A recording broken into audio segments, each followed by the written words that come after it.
Hey everyone, this is Mike Freeman, our preferred lender with Fairway Mortgage, and we are going over all of the different ways you can lend money through mortgage company.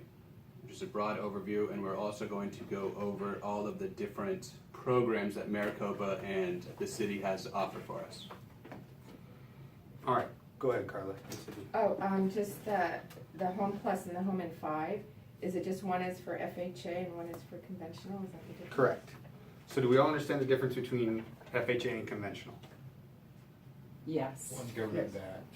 They're both Yeah, government both backed. government. The amounts are Yeah. different. And Just you come different. in- You come in with more down payment with the conventional. So they're different entities, right? So way back in the 80s, the government formed HUD, right? To try and promote homeownership, and they went out and developed these programs so the government could back loans so people could put less down and buy more houses, right? Originally, conventional Fannie and Freddie were private companies. The government just during the bailout took those over, so technically they're government backed now. And hopefully someday they'll get sold off again so that they're not government backed, because that's all of our tax dollars going into that, right? But for right now, everything's government backed. But just the FHA we use because of a wider guideline base, right? FHA allows for quicker purchase after distressed sales, so short sale foreclosure, bankruptcies, that kind of thing, allows for a quicker turnaround time that you can buy again. So really, when we get a borrower that we're trying to put into a program, we try to go whatever's best for them first. So if they do qualify for one of the conventional programs, we'll do that. Mainly because the mortgage insurance on a conventional loan, when you're putting less down, the mortgage insurance is going to fall off after it amortizes, or FHA, it's life of the loan. So if we can get them into conventional, we're going to start there. If we can't, then we're going to use FHA and the expanded guidelines to get them in there. So that's kind of how we go through the progression of what we're doing. As soon as we pull credit, if we see stuff on there, lower credit scores, bankruptcies, short sales, that kind of stuff, we'll start with FHA right away because we know it's not going to work. But that's the only real difference, is you've got the Home in 5 and the FHA DPA programs came out first, right?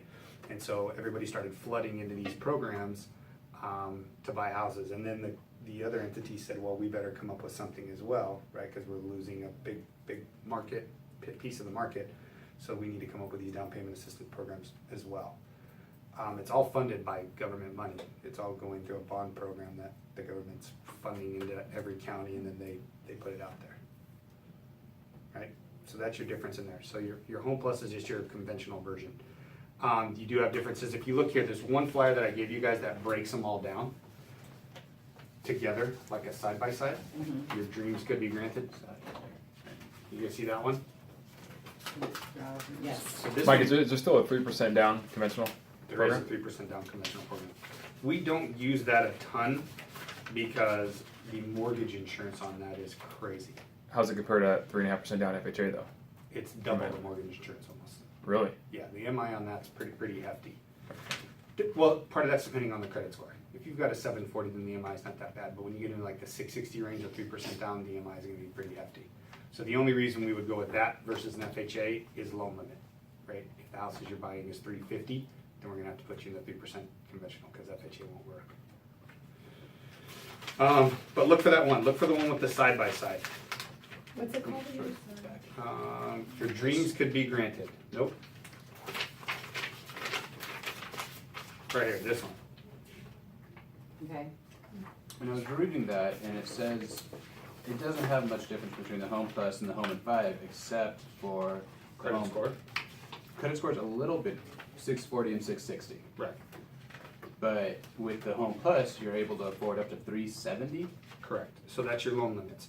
So your Home in 5, even though it says right here, let's make a note here, you want to notice, it says purchase price maximum is 300. The max loan is still 271,050. It just will allow you to purchase that. You've got to put all the money down. So that's not your max loan, that's your max purchase price. Okay. Right? So you want to make sure that's noted in there. This will allow you to purchase price up to 371, and then your loan max is just whatever 95% of that is. Okay. See what I'm saying? So it's a much higher loan amount that you can buy with that. But this one, the Home Plus, the MI drops off Correct. Conventional. because it's conventional. So am I able to, say I want to buy a $500,000 house, can I put $130,000 down and use this program also? Absolutely. No, sorry, that's your purchase price maximum. You could on a regular conventional, you could do that, but not on this. So what they did is, these purchase price maximums, what they Okay. do is they're using the median income for the area to say, okay, that's where your 88,000 comes of the max income you can make, and then they're using a price that they're giving you to. So they don't want a guy who's super loaded to be able to take advantage of this program and just put a bunch of money down. That's what I'm thinking, okay. Yeah, so that's your max purchase price. Where normally on a regular conventional, it's 417. Right. Yeah. Normally on an FHA, it's unlimited, right? You can buy a house for 500,000 and put as much money as you want down. But now you can't, on this program, you can't do that. Okay. Okay? What else? On the Home in 5 program, how does that work with a VA?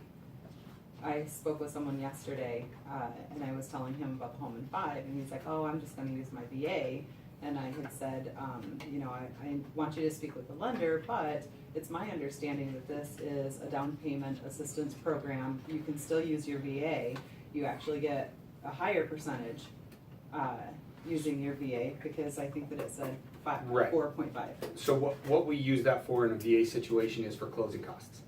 Because if you do a regular VA, yes, you get 100% loan, but you still gotta pay your closing costs. So if the seller's not willing to pay closing costs, and they fit within these guidelines, then we'll go home in 5 VA, so that you get the contribution and that solely goes towards closing costs, so they're getting in with zero. Okay. So that's why you wanna do it. Oh, So if they fit those guidelines of the income limits, the debt to income works for them, then we that's what we put them into to say, hey, look, you're getting the same rate, it's 100% loan VA, you're just now getting 4.5% back towards all your closing costs, so you're really gonna come in with zero. Okay, So that's why. okay, all right. Otherwise, to get in with zero down on a VA, you gotta go to the seller and ask for them to pay. Closing costs. On the concessions. Home in 5, if you filed for bankruptcy, how long do you, It, can? it follows guidelines of your FHA and VA. Okay. Yep, so 3 years. Yeah, depending on what chapter it is. So I'll send you this too, now that I'll have your email. We've got that broken down in here too, of how long you can purchase after. Yeah, because I'm actually meeting with somebody today and they filed, wasn't it about bankruptcy 2 years ago? Might fall into VA. When I spoke to, what's that, Jared, he was telling me that, It just depends on the chapter though. If they On file chapter. chapter 13, it's 1 year. If it's chapter 7, it's 2 years under VA. okay, so I just gotta find out. Yeah. Just asking what chapter was it and how long. But they can still, so, okay, if he doesn't Uh. qualify for the VA, he can still, or he can't, because it's 3 years. Then then it's gonna be 3 years for FHA. Okay. Yeah. So do you guys know what, on a bankruptcy, what the difference is between file date and discharge date? You guys ever read of that? Yeah. So sometimes you'll get people that say, hey, I filed for bankruptcy in 2010, right?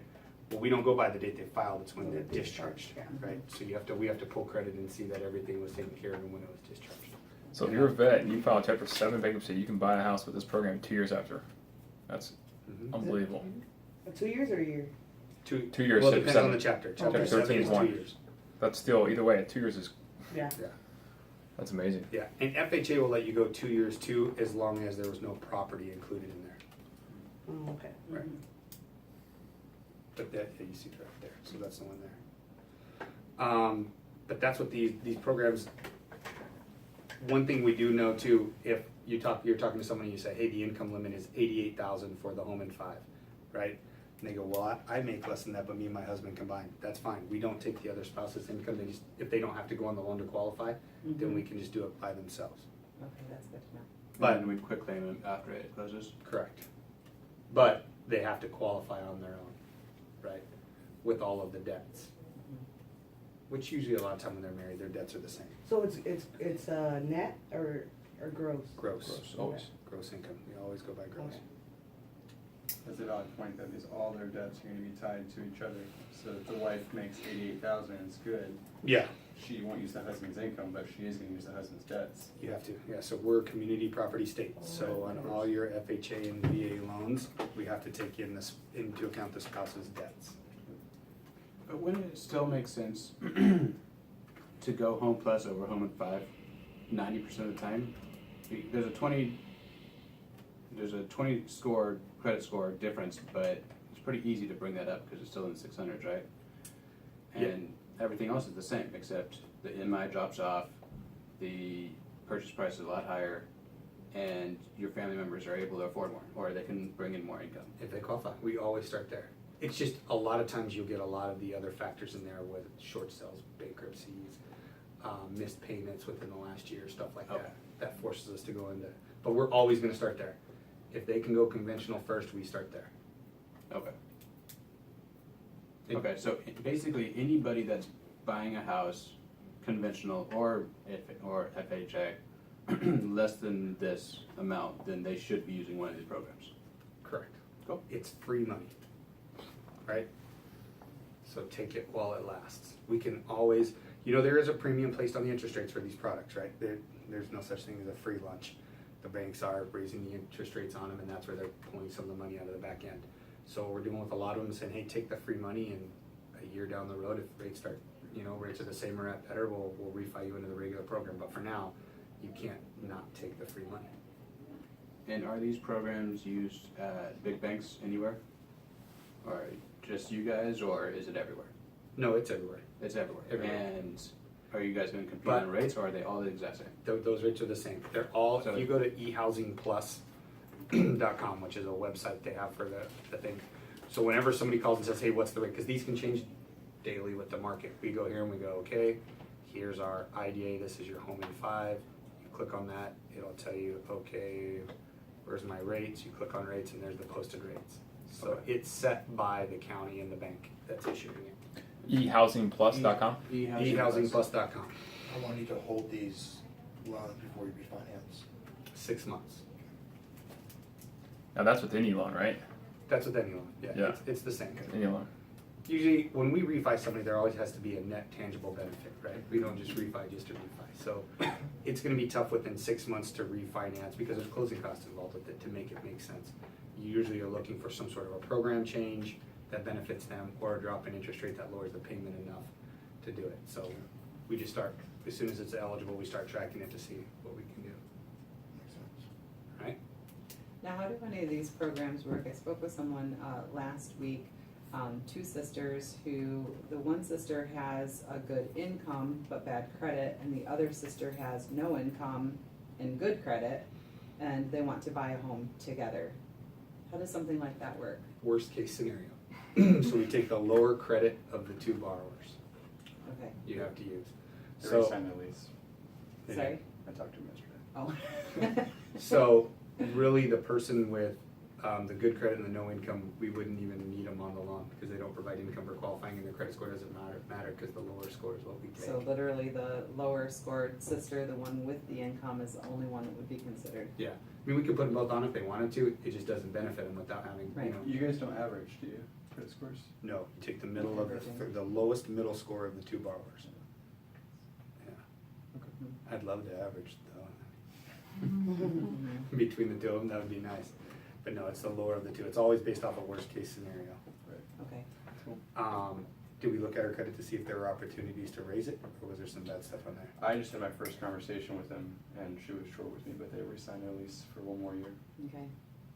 So- Usually on the credit side of things, if anybody tells you, well, I'm not sure, my credit, I've got some stuff on there, then let's take a look. It all Right. starts, it doesn't cost you anything, let's pull it and see what we've got going on.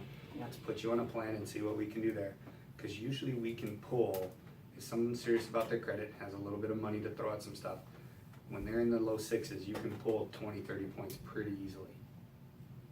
What happens, you have people with, lower credit, and they wanna get, see what they're gonna qualify for, but they're scared to be checked because they don't want any more dings on their credit. What's your argument to that? Credits are a soft pull, right? It's not unsecured debt mortgage pulls are a soft pull. It's not unsecured debt like a credit card, right? So if you run around the mall and have 3 department stores pull your credit in a day, you're gonna get a huge hit. Because credit is knee-jerk reacting, going, what's going on and what's this gonna look like 2 months down the road if they just got 3 credit cards, right? So it'll pull your score back.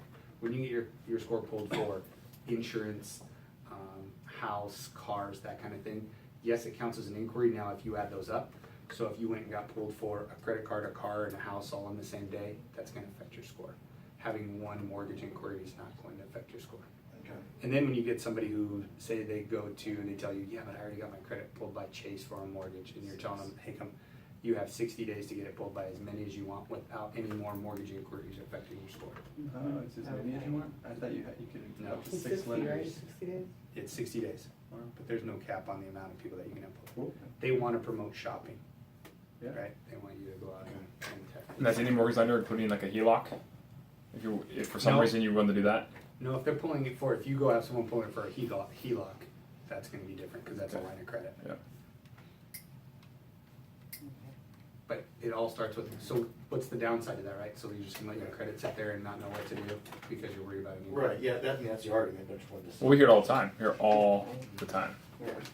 And mortgage inquiry is not going to affect your score.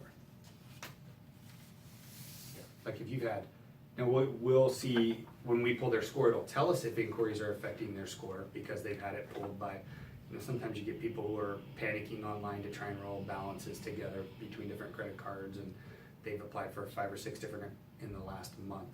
It'll tell us if that's a factor in their score, but the mortgage one's not going to be a deciding factor in that.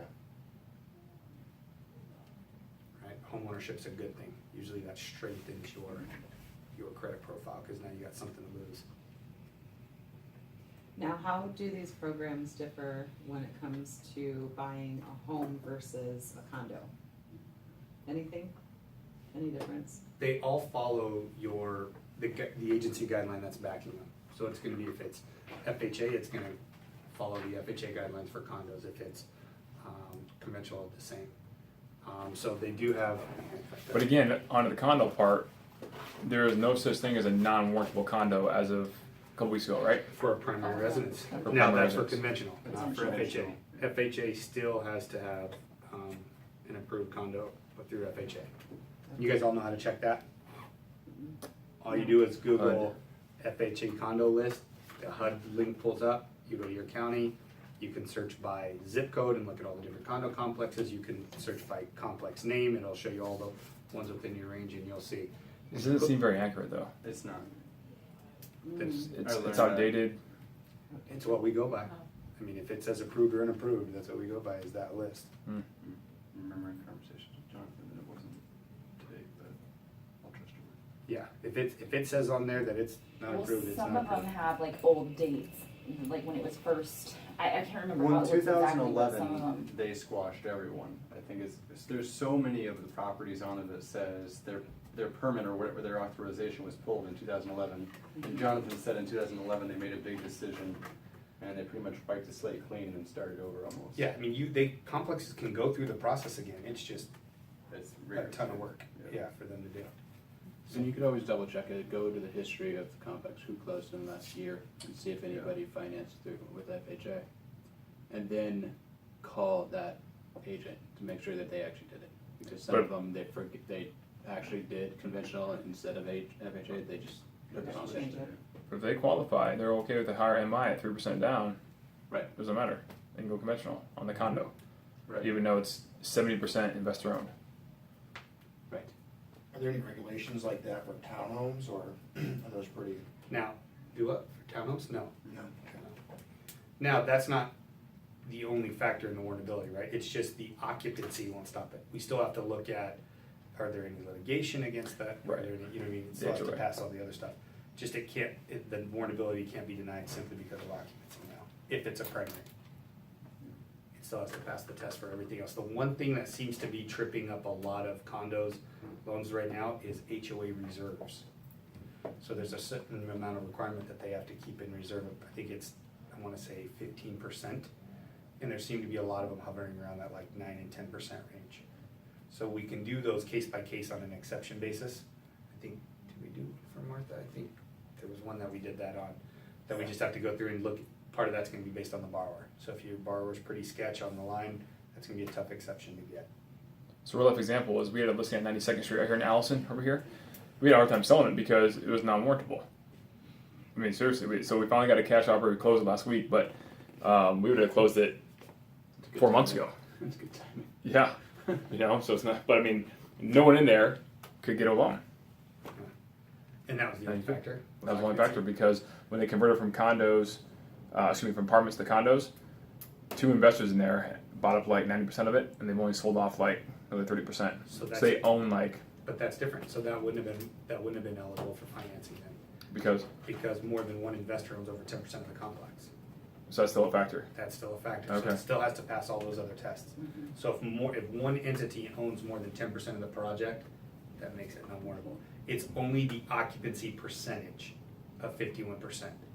That falls into it, but one investor owning over 10%, litigation, HOA reserves, late HOAs, those kind of things still are a factor. Well, good thing it closed. Yeah. And don't trust the MLS when you're looking up, if you're trying to find townhouses, a lot of the townhouses are condos. Like, I would say a good 60% of I found out, so. And you just pull, what is it called, your monsoon or whatever. And then it you should see, you see if it's a lot or if it's what's the difference between the two? A legal description. Yeah. Yeah. What else? What's the difference between, is it a patio? This might not be a lending question. A patio home and a townhome? One's connected, one's not. Yeah, patio home's supposed to be. Well, that's a good question. A patio home typically is a detached, is an attached with a backyard, some sort of backyard, typically. But again, it's up to. I've never heard a concrete definition on that. I haven't. Okay. It probably is. It's Is agent's interpretation, Lend's really. the same though? Yeah, those are the same, because they're still lots. Right, those are Okay. still. Okay. The way I've always been taught the difference between a condo and a townhome is a condo you own the air, townhome you own the ground under it. So, I'm kind of always interested in how pizzas made, but, so you have these loans and you sell them, right? So, is your company making money on the loan by selling them? Correct. And then you have a bigger bank is buying them, or is that Not just a bank, you've got investors? big investors, hedge funds, those type of people that go out and buy them. So we take, in any given month, let's say $1 billion worth of loans, or like last month as a company, we closed $2 billion worth of loans. Mhm. So probably $1 billion of them were conventional. We'll take that $1 billion in conventional, we'll package it up depending on credit ratings and that kind of things into smaller, like, 200 million here, 100 million here, that kind of thing, and then those all go to that investor that purchased those for the month. And then we make a premium off of that. Okay. So, And then, when you sell it, does the form of payment change as well, so you'll, or is it? who you pay to does. Yeah, you pay, okay. But The the payment doesn't change, but you rate pay. payment can never change. So it's still mortgage. Is it still mortgage-backed securities on the secondary market? Mm-hmm. It's still the same thing it was before the market crash. Mm-hmm. Here we go again. The subprime loan with the, Well, there's no subprime anymore, No. so that's why, yeah, everything's government backed. So that's why they're still trading. It's not like it was before where, back before all this, I think one time we had ours changing 7 times in 1 year. It got purchased and sold. You don't have that anymore. Usually, if it gets sold the first time, you're gonna have the same person you're gonna check to for a while. Okay. But that's why your jumbo loan programs and stuff like that still aren't expanding and coming back like this stuff is, because those aren't traded. There's only what's government backed is trading on the secondary market. because of regulations or because of? No, how would you put that? Because the Not- guarantee Yeah, just because the guarantee, right? There's Guarantee. not that appetite for it. of the full faith and credit of your United States government. Yeah, there's not an appetite on Wall Street to go out and buy up all That makes because sense. of the underwriting. Because now you have life of the loan responsibility, Mhm. right? So no one wants to buy anybody else's problems anymore. So these don't have problems because as long as we underwrite it per the government guidelines that come in our automated findings, every loan's supposed to be the same and underwritten that, and that way as it passes down the line, they're all the same. Okay. Right? So back to the sister that I was talking about, she's got the income, but she doesn't have the credit. How long would she have to build her credit and sustain her credit before you'd look at her and say, yes? So she has no trade lines, nothing? I think she has a car. You know what, I don't know. Let's Okay. just say no. Let's say credit cards have all been bad and, At least 12 months. We're gonna have to have 12 months clean credit history, okay. right? So then we tell them, hey, go get a secured credit card, right? Let's see which ones of your cards need to be settled, which ones don't, which ones are gonna fall off. Mhm. If you have your car loan, keep paying that on time, but you're gonna need 12 months clean credit history. And then does she need several different lines of credit, like Three like a trade car? lines. 3 trade lines.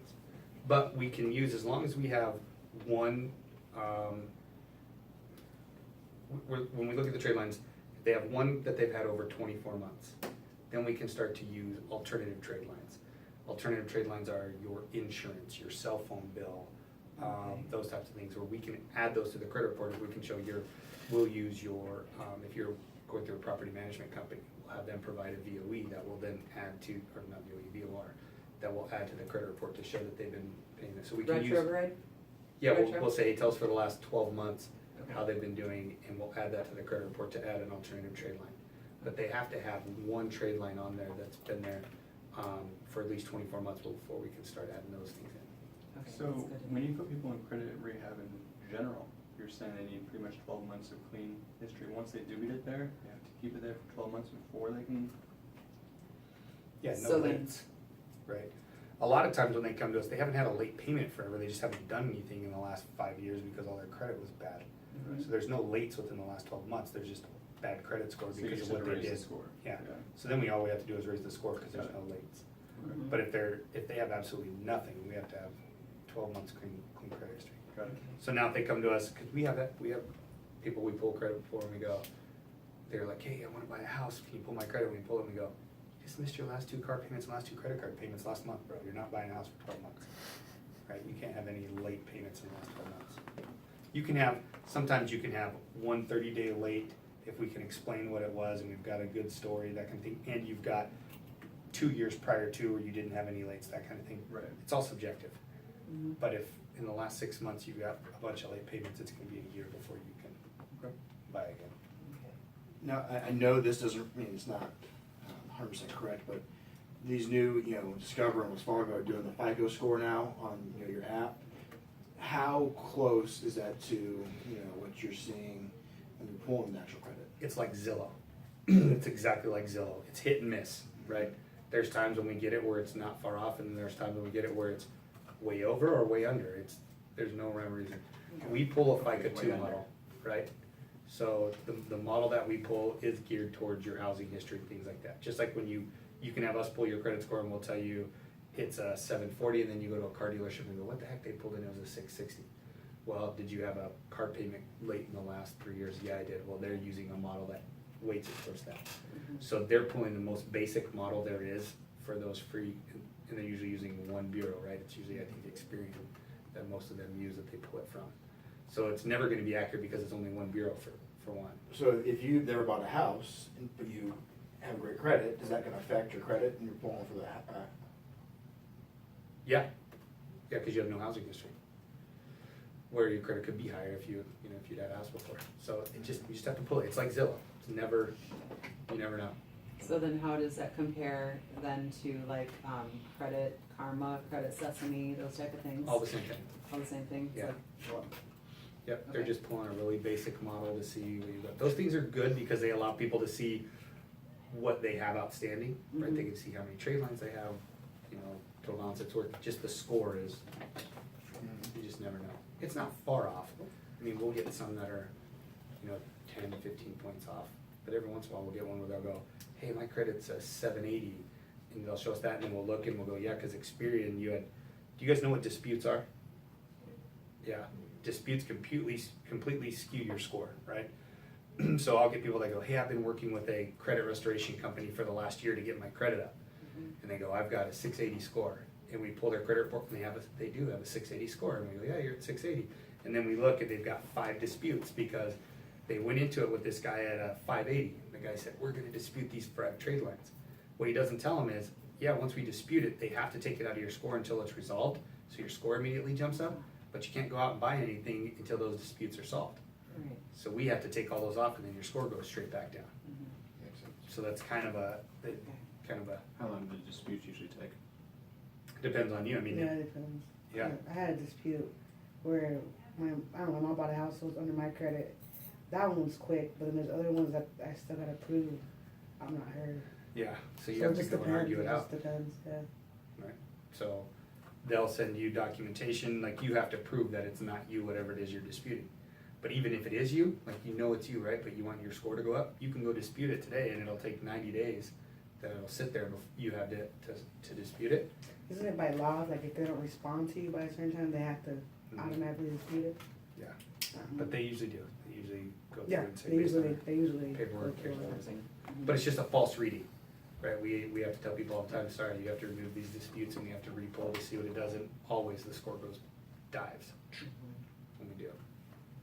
So if anybody tells you, hey, I'm working with a credit restoration company, go, all right, let's get it pulled now. Because unfortunately, the majority of those companies are BS. Are they companies, separate companies, or actual lenders? No, there's a lot of just Companies. credit repair companies out there. And the tough part, what they do to people is that the disputes, because they get instant results, and everybody goes, oh man, I just pulled credit card, and my score went up 60 points. Yeah, well, you disputed everything.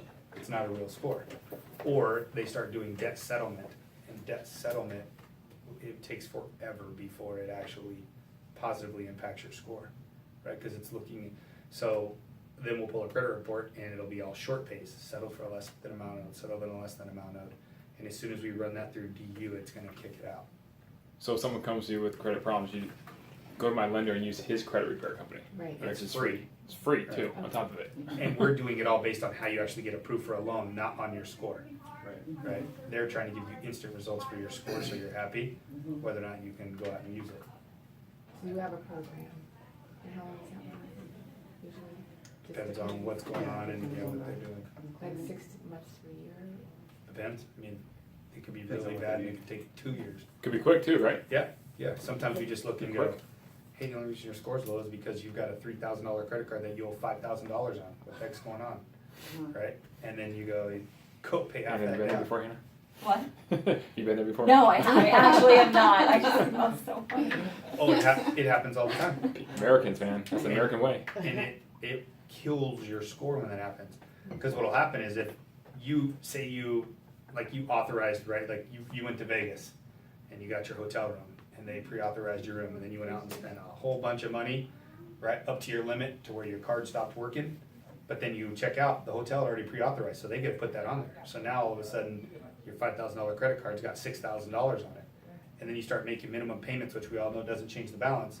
So then you sit there and do that for 6 months where they go, okay, this isn't good. And then they lower your limit to 3,000 from 5,000 because you're doing that. Then that really kills your score. Right? So that could be all it is. And we can say, hey, you got, Or they just cancel it.